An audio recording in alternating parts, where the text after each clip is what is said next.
Hello everyone.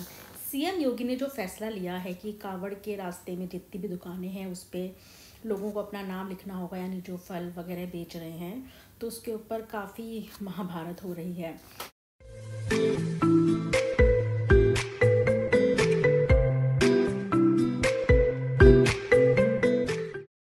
जबकि CM योगी ने कहा है कि कांवड़ यात्रियों की आस्था की शुचिता बनाए रखने के लिए उन्होंने ये फैसला लिया है और जो नहीं इसको मानेगा उसके ऊपर ठोस कार्रवाई होगी। लेकिन उनके फैसले के खिलाफ खुद उनके पार्टी के लोग भी हैं, मतलब जो कि नाखुश हैं कि ये फैसला कहीं ना कहीं इंसानियत के और हमारे देश की एकता के खिलाफ है।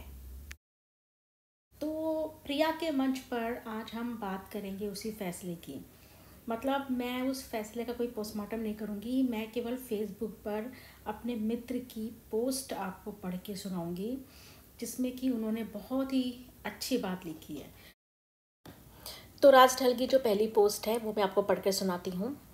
अधिकांश हिंदुओं को तुमने नीच शूद्र कह कहकर अपनी जात बिरादरी से बाहर किया। वो तो भगवान विश्वकर्मा की संतानें थीं, हाथ के हुनर से कमाती थीं। उसे छोटे काम कहकर खारिज किया और खुद उनकी मेहनत की कमाई पर जीते रहे, क्योंकि संपत्ति तुम लोगों के पास थी। फिर इस्लाम आया, सत्ता उनकी कायम हुई, तो जो निरीह थे उनमें हौसला जागा कि यहाँ सम्मान नहीं तो क्यों रहे तुम्हारे मजहब में। लात मारी और इस्लाम कबूल किया। उन्हें मेहनत कश हाथ से कमाने वाले लोगों ने, जुलाहा, नाई, बढ़ई, काश्तकार, सब अब तुम उन्हें मियाँ साहब कहने लगे, अपने पास बिठाने लगे, लेकिन अंदर वही भावना रही कि इनके हाथ का कुछ नहीं खाना। लेकिन समय तो सबका बदलता है।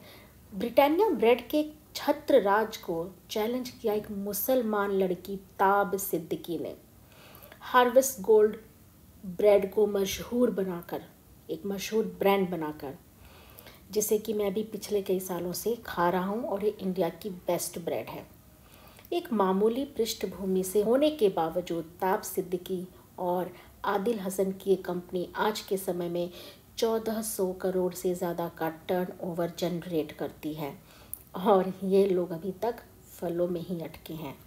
तो ये बहुत ही अच्छी बात लिखी है, समझाने की कोशिश की राज ढल जी ने कि कौन किसे उगाता है, कौन किसे बनाता है, कौन किसे पैदा करता है, उसकी जात मत देखिए। जाति न पूछो साधु की, पूछ लीजिए ज्ञान। तो वही बात है। चलिए अब दूसरी पोस्ट पर नज़र डालते हैं। हिंदुओं का ऐसा कौन सा त्यौहार है जिसमें मुसलमानों की भागीदारी नहीं। मैंने 3 साल पहले अपनी माँ का किस्सा सुनाया था। मेरी माँ को ब्रेड पकौड़ा खाने का बड़ा शौक था। पुराने ख्यालात की थी। एक दिन उसे पता चला कि ब्रेड पकौड़ा बनाने वाला मुसलमान है। उसने हंगामा कर दिया, हाय धर्म भ्रष्ट कर दिया तूने तो मेरा, ऐसा माँ ने कहा। मैंने कहा आगे से नहीं लाऊंगा, मत खाना। अब खुशबू तो जाएगी ब्रेड पकौड़े की जब हम मंगवाएंगे। फिर एक दिन खुद ही बोली, आलू कौन से हिंदू या मुस्लिम होते हैं और बेसन या ब्रेड। मैंने कहा देख ले माता, मामला धर्म का है, कहीं यमराज मेरी ही गर्दन दबोच ना ले। वैसे अभी अभी गरम गरम लाया हूँ, बोल खाएगी। माता जी का वही तर्क, आलू बेसन वाला। अब स्वाद कौन छोड़े। स्वाद धर्म पर भारी पड़ गया और इस तरह ब्रेड पकोड़े की हड़ताल खत्म हुई और जब तक जिंदा रही वो खाती रही। कुदरत का खेल देखिए, उनके मरने के बाद भी मुसलमान की दुकान से ही बर्फ़ की सिल्लियाँ आई कोरोना के लॉकडाउन में, और वो भी गर्मियों में, क्योंकि और कहीं दुकान खुली ही नहीं थी। आधी रात 2 बजे के करीब कौन दुकान खोलेगा। उन मुसलमान 2 लड़कों ने अपनी दुकान खोली, वो भी लॉकडाउन में, और हमारे लिए बर्फ़ की सिल्लियाँ निकाली कि कहीं शव गल ही ना जाए इस गर्मी में। लड़के बर्फ़ की भारी भरकम सिल्लियाँ उठाने वाली चेन भूल गए तो अपनी अपनी कमीज़ उतार कर उन सिल्लियों को बांधकर हमारी गाड़ी में रखवाया। अब अगर मैं ये सुनूं कि फलों की दुकान पर नाम लिखवाया जाए और ये फरमान यूपी से आया है, तो इससे बड़ी शर्म और क्या होगी कि हमारी जहालत कहाँ से कहाँ तक पहुँच गई है। और ये सब इसलिए हो रहा है क्योंकि सोशल मीडिया पर बहुत पहले से जी भरकर इस बाबत प्रचार किया गया कि मुसलमान थूक डालकर ये फल बेचते हैं खाने की चीज़ों पर, ताकि इनका मज़हब भ्रष्ट हो जाए। किसी जाहिल मौलवी ने बता दिया होगा और उसने ऐसा कर दिया होगा। तो क्या मतलब आप पूरी कौम को लपेट लें?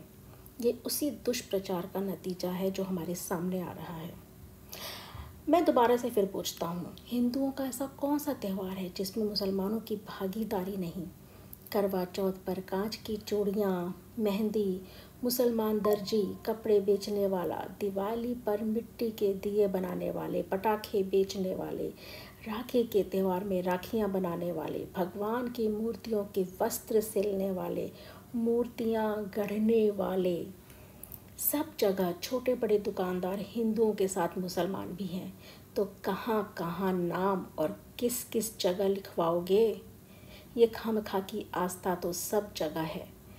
अपनी दिल्ली की 95% औरतें करवा चौथ पर क्या ये चेक करेंगी कि किस दुकानदार या पटरी पर बैठने वाले का नाम क्या है? तो मेहंदी लगवाएं या चूड़ियाँ खरीदें? कुछ होश है इन लोगों को या अक्ल खास चरने गई हुई है इनकी? गंवार कहीं के। कोई एक काम बतला दो जहाँ मुसलमानों की भागीदारी नहीं।